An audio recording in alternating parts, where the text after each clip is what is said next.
Hello my dear student, आज हम लोग बात करने जा रहे हैं। आज हम लोग का जो टॉपिक है उसको इन्फेक्शन के नाम से जानते हैं। और आज हम लोग जानेंगे कि संक्रमण क्या होता है, संक्रमण का मतलब क्या होता है और इन्फेक्शन क्या होता है। संक्रमण को हम अंग्रेजी में इन्फेक्शन के नाम से जानते हैं। और सबसे पहले हम जानेंगे कि संक्रमण होता क्या है, यानी इन्फेक्शन किसको कहते हैं। तो इन्फेक्शन हम लोग किसको कहते हैं, तो जब हमारे शरीर में रोग कारक या सूक्ष्म जीवाणु प्रवेश कर जाते हैं और प्रवेश करने के बाद वृद्धि और विकास करते हैं, उसी अवस्था को हम संक्रमण कहते हैं। परीक्षा के दृष्टिकोण से ये क्वेश्चन जो होता है बहुत पॉपुलर होता है और ये परीक्षा में हमेशा आता है संक्रमण का परिभाषा लिखिए। तो आप संक्रमण का परिभाषा लिख सकते हैं कि शरीर में रोग कारक या जीवाणुओं को प्रवेश करने के बाद वृद्धि और विकास की अवस्था को संक्रमण यानी इन्फेक्शन कहते हैं। आप कह सकते हैं, ठीक है, ये परिभाषा हो सकता है। और हम लोग जानेंगे कि संक्रमण के प्रकार यानी टाइप्स ऑफ संक्रमण, यानी संक्रमण कई प्रकार का होता है। जैसे कि आपको बताया पिछले क्लास में कि बीमारी कितने प्रकार का होता है, उसी तरह से संक्रमण का भी कुछ प्रकार होता है, जो कि टोटल संक्रमण जो होता है लगभग 17 प्रकार का होता है। और 17 प्रकार का जो संक्रमण होता है वो अलग अलग जीवाणु से भी फैलता है। तो यहाँ पर हम जानेंगे संक्रमण के प्रकार, यानी संक्रमण कितने प्रकार का होता है। तो संक्रमण के प्रकार में सबसे पहला जो संक्रमण होता है उसका नाम है तीव्र संक्रमण। तीव्र संक्रमण जानेंगे तीव्र संक्रमण क्या होता है। तीव्र का मतलब क्या होता है, जल्दी, यानी कि ये संक्रमण जो होता है बहुत जल्दी आता है और बहुत जल्दी क्या हो जाता है, चला भी जाता है, यानी कि ज्यादा दिनों तक टिकता नहीं। यानी वैसा संक्रमण जो नॉर्मली आता है और नॉर्मली 2-3 दिन के अंदर वो चला जाता है, तो उस तरह के संक्रमण को हम बोलते हैं एक्यूट इन्फेक्शन। यानी वैसा संक्रमण जो आए बहुत तेजी से और जाए बहुत तेजी से, तो वैसे संक्रमण को हम बोलेंगे तीव्र संक्रमण। दूसरा होता है पार्श्व संक्रमण। पार्श्व संक्रमण का मतलब क्या होता है, वैसा संक्रमण जो किसी दूसरे व्यक्ति से या किसी दूसरे जीव जंतु से या किसी दूसरे कारक के वजह से आप में प्रवेश कर जाता है, तो उस तरह के संक्रमण को आप क्या बोलेंगे, पार्श्व संक्रमण। यानी पार्श्व संक्रमण किसको बोलते हैं कि एक व्यक्ति से दूसरे व्यक्ति में या एक जीव से दूसरे जीव में जब संक्रमण का माने चला जाता है, उसको हम लोग बोलते हैं क्रॉस इन्फेक्शन, यानी पार्श्व संक्रमण के नाम से जानते हैं, ठीक है। उसके बाद नोसोकोमियल संक्रमण। नोसोकोमियल संक्रमण क्या होता है, नोसोकोमियल संक्रमण का मतलब होता है कि वैसा संक्रमण जो अस्पताल में भर्ती होने के बाद होता है, यानी अस्पताल में किसी मरीज को किसी प्रकार के संक्रमण फैल जाता है, तो उस तरह के संक्रमण को हम बोलते हैं नोसोकोमियल इन्फेक्शन। यानी कि ये जो इन्फेक्शन होता है ये हम लोग अस्पताल में होता है, यानी अस्पताल में जब कोई भर्ती मरीज को इन्फेक्शन कोई फैलता है, उस अवस्था में उसको आप नोसोकोमियल इन्फेक्शन के नाम से हम लोग जानेंगे। उसके बाद होता है द्वितीयक संक्रमण, सेकेंड इन्फेक्शन। सेकेंड इन्फेक्शन क्या होता है, द्वितीयक संक्रमण वैसा संक्रमण जो कि आपको एक संक्रमण ऑलरेडी पहले से है और ठीक होने से पहले आपको दूसरा कोई संक्रमण चला जाता है आपके शरीर में, या संक्रमण पैदा हो जाता है, उत्पन्न हो जाता है, तो उस अवस्था को आप बोलेंगे द्वितीयक संक्रमण। ये द्वितीयक संक्रमण हम किसको बोलेंगे, तो वैसा संक्रमण जो कि एक संक्रमण अभी ठीक नहीं हुआ होता है, तो दूसरा का संक्रमण हम लोग को उसका लक्षण दिखाई देने लगता है, उस तरह के संक्रमण को हम बोलेंगे सेकेंड इन्फेक्शन। उसके बाद होता है लक्षणहीन संक्रमण। ऐसा संक्रमण जिसमें हम लोग को लक्षण दिखाई नहीं देता है। कहने का मतलब होगा कि रोग भी रहेगा, आपको तकलीफ भी रहेगा, लेकिन उससे किसी प्रकार का लक्षण नहीं दिखाई देगा, तो इस तरह के संक्रमण को हम बोलते हैं लक्षणहीन संक्रमण, यानी सब क्लिनिकल इन्फेक्शन। इस सब प्रकार के संक्रमण में क्या होता है कि रोग रहेगा लेकिन उसका कोई लक्षण स्पष्ट पता नहीं चलेगा कि कौन रोग हुआ है, यानी किस तरह का लक्षण, उसका लक्षण पता नहीं चलता। उस स्थिति में इसको हम बोलते हैं सब क्लिनिकल इन्फेक्शन। उसके बाद होता है बिंदुक संक्रमण।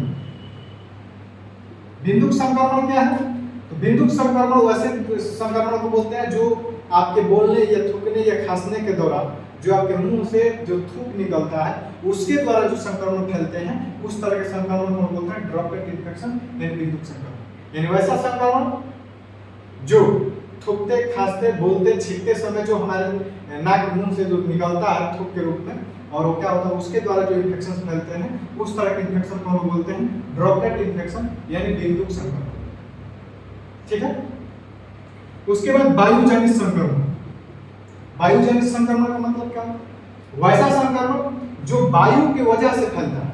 जैसे कि हम लोग जानते हैं कि हम लोग को वायु प्रदूषित हो जाएगा, यानी हम लोग अनेक प्रकार के गैसेज, अनेक प्रकार के केमिकल या अनेक प्रकार के धूल कण, मिट्टी, सूक्ष्म जीव, रोग फैलाने वाले कारक क्या होते हैं, वायु में मिले रहते हैं। और वहाँ के वायु के संपर्क में आप जाइएगा, सांस के माध्यम से आपके शरीर में प्रवेश कर जाएगा, और सांस के माध्यम से प्रवेश करेगा तो आपको उस तरह के जो संक्रमण होता है वैसे संक्रमण को बोलते हैं एयर बर्न इन्फेक्शन, यानी वायु जनित संक्रमण। यानी वैसा संक्रमण जो वायु की वजह से फैलता हो, हवा की वजह से फैलता हो, या हवा से फैलने वाले संक्रमण को हम क्या बोलेंगे, वायु जनित संक्रमण बोलेंगे, हवा से फैलने वाले संक्रमण। परीक्षा में ये भी आने की संभावना बन करती है। उसके बाद होता है रक्त जनित संक्रमण। रक्त जनित संक्रमण, रक्त जनित संक्रमण क्या है, वैसा संक्रमण जो रक्त की वजह से फैलता है, यानी आपके शरीर का यदि ब्लड इन्फेक्शन होगा या किसी इन्फेक्टेड ब्लड के संपर्क में आप आते हैं तो उस तरह के जो इन्फेक्शन फैलते हैं, उस तरह के इन्फेक्शन या संक्रमण को बोलते हैं रक्त जनित संक्रमण, जो कि रक्त से फैलने वाला संक्रमण जो होता है वैसे संक्रमण को हम बोलेंगे रक्त जनित संक्रमण। उसके बाद एक होता है, उसके बाद एक हम लोग को होता है भोजन जनित संक्रमण।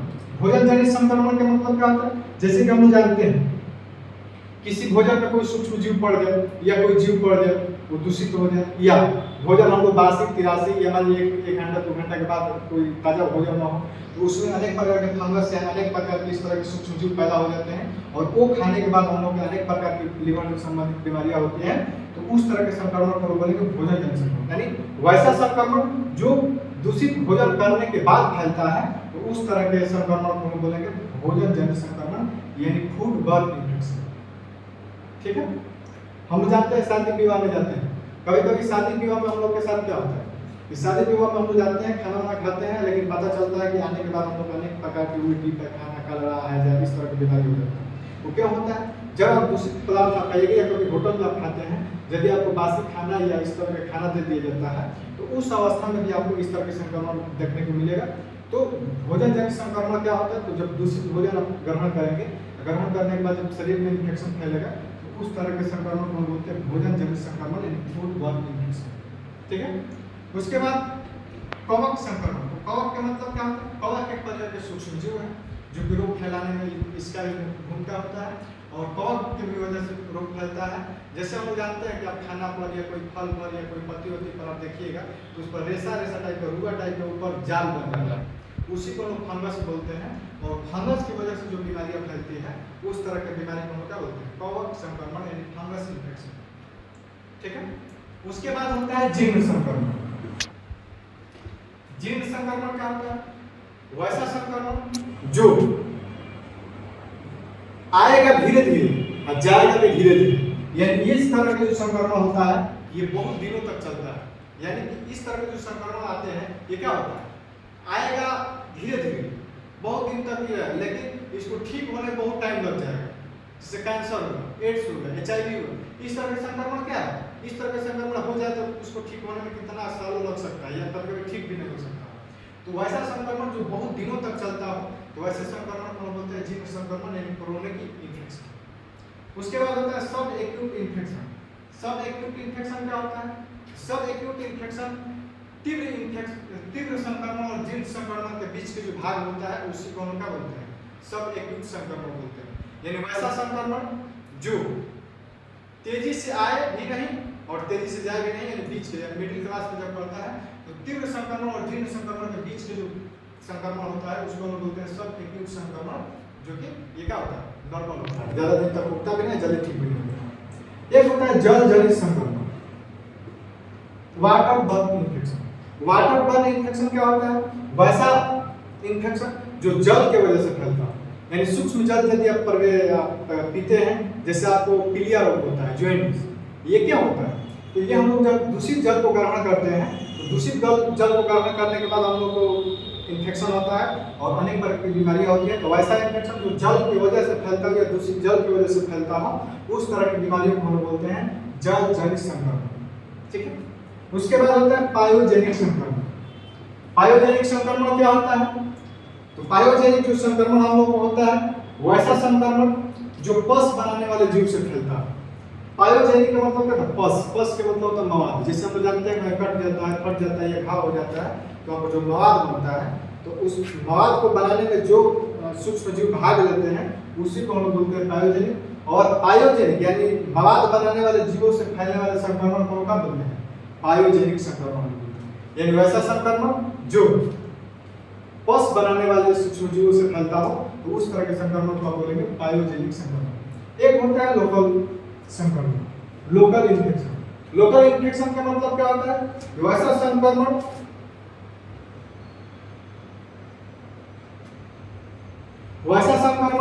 जो कि कोई खास जगह पर होगा, जैसे फोड़ा फुंसी ये सब होता है, ये क्या होता है? इसका कोई खास जगह होता है, सेंटर। जैसे मान लीजिए आपको कहा कि हाथ में हमारे फुंसी निकला, ये सेंटर है, यानी लोकल पार्ट हो गया। तो वैसा संक्रमण जो कि आपके शरीर का कोई भाग में, यानी लोकल पार्ट जो एकदम बिल्कुल स्पष्ट दिखाई देता हो या समझदारी होता हो, उस तरह के संक्रमण को बोलेंगे लोकल संक्रमण। जैसे फुंसी निकलना, फोड़ा निकलना, ये सब क्या होता है? कहीं निकलता है तो हम स्पष्ट बता देते हैं, वैसे संक्रमण को बोलेंगे लोकल इन्फेक्शन। एक होता है सार्वदैहिक संक्रमण। सार्वदैहिक संक्रमण का मतलब क्या होता है? पूरे शरीर को प्रभावित करे, यानी वैसा संक्रमण जो पूरे शरीर को प्रभावित करता है, तो उस तरह के संक्रमण को हम बोलते हैं सार्वदैहिक संक्रमण, यानी वैसा संक्रमण जो कि पूरे शरीर को आपको प्रभावित कर सकता है। एक होता है क्रिप्टोजेनिक संक्रमण। क्रिप्टोजेनिक संक्रमण का मतलब क्या होता है? वैसा संक्रमण जो कि किसी प्रकार के सूक्ष्म जीवाणु के स्रोत का पता नहीं चलता, यानी आपको पता ही नहीं चलेगा किस प्रकार से रोग फैला। जैसे अभी नया नया कोरोना आया, तो कोरोना के बारे में जब खोज हम लोग किया था ना, पता चला कि क्यों फैला, कैसे फैला। लेकिन मान के चलिए जब नया कोई संक्रमण आएगा तो उसे पता ही नहीं चलता कि इसका सोर्स क्या है, यानी कहाँ से फैल रहा है। तो वैसे संक्रमण जिसके बारे में हम लोग उसके स्रोत के बारे में पता नहीं चलता कि क्यों फैल रहा है, किन कारणों से फैल रहा है, या सूक्ष्मजीवों के स्रोत के बारे में पता नहीं चलता है, तो उस तरह के संक्रमण को हम बोलते हैं क्रिप्टोजेनिक संक्रमण, यानी क्रिप्टोजेनिक इन्फेक्शन। तो ये हम लोग रहा टोटल आपको 17 प्रकार के इन्फेक्शन। यानी इन्फेक्शन किसको कहते हैं? तो परीक्षा में लिख सकते हैं कि शरीर में सूक्ष्मजीवों के प्रवेश, वृद्धि एवं विकास की अवस्था को संक्रमण कहते हैं। और संक्रमण जो होता है टोटल 17 प्रकार का होता है। तीव्र संक्रमण, पाल संक्रमण, नोसोकोमियल संक्रमण, द्वितीयक संक्रमण, लक्षणहीन संक्रमण, बिंदुक संक्रमण, वायुजनित संक्रमण, रक्तजनित संक्रमण, भोजनजनित संक्रमण, कवक संक्रमण, जीर्ण संक्रमण, सब एक्यूट, जलजनित संक्रमण, पायोजेनिक, लोकल संक्रमण, सार्वदैहिक और क्रिप्टोजेनिक संक्रमण। इस तरह से टोटल आपको 17 प्रकार के संक्रमण होता है और 17 प्रकार से हम लोग के शरीर में संक्रमण फैलता है, जिससे अलग अलग रोग उत्पन्न होते हैं। अब हम जानेंगे कि संक्रमण फैलाने वाले कारक कौन कौन से, इन किन किन कारणों से हम लोग का फैलता है संक्रमण। तो देखिए आपको यहाँ पर लिखा गया है कि संक्रमण फैलने का कारण क्या है? बैक्टीरिया हो सकता है, बैक्टीरिया से भी संक्रमण फैलता है, वायरस से संक्रमण फैलता है, वार्म से संक्रमण फैल सकता है, प्रोटोजोआ से संक्रमण फैलता है, फंगी से फैलता है, मीटर से फैलता है, प्लांट से फैलता है, उसके बाद नेटोडर्म से फैलता है। ये सब जितना भी सूक्ष्म जीव है, सब सूक्ष्म जीव का नाम है। ये सब अलग अलग सूक्ष्म जीव है जो कि रोग फैलाने में अपना भूमिका निभाते हैं। यानी रोग कारक, इसको आप रोग कारक भी बोलते हैं, सूक्ष्म जीव भी आप बोल सकते हैं। यानी ये सब जितना भी जीव है, ये सब अलग अलग जीव है जो किसी न किसी माध्यम से हमारे शरीर में प्रवेश कर जाते हैं और अनेक प्रकार के संक्रमण फैलाते हैं, जिससे अनेक प्रकार के रोग और बीमारियां हम लोग को उत्पन्न होती हैं। तो मैं उम्मीद करता हूं कि आपको इस वीडियो में बताए गए संक्रमण से संबंधित किसी प्रकार के क्वेश्चन नहीं बने होंगे। यदि किसी प्रकार के क्वेश्चन आपके मन में होता है या लगता है कि कोई सवाल आपको नहीं या कोई टॉपिक नहीं समझ में आ रहा है, किसी प्रकार की आपकी समस्या लगता है या सलाह लेना देना चाहते हैं, हमारे कमेंट सेशन में आप जरूर बताएं। आपके जरूर उस कमेंट को पढ़कर हम लोग आगे से उसको सुधार करने की कोशिश करेंगे। तब तक के लिए धन्यवाद।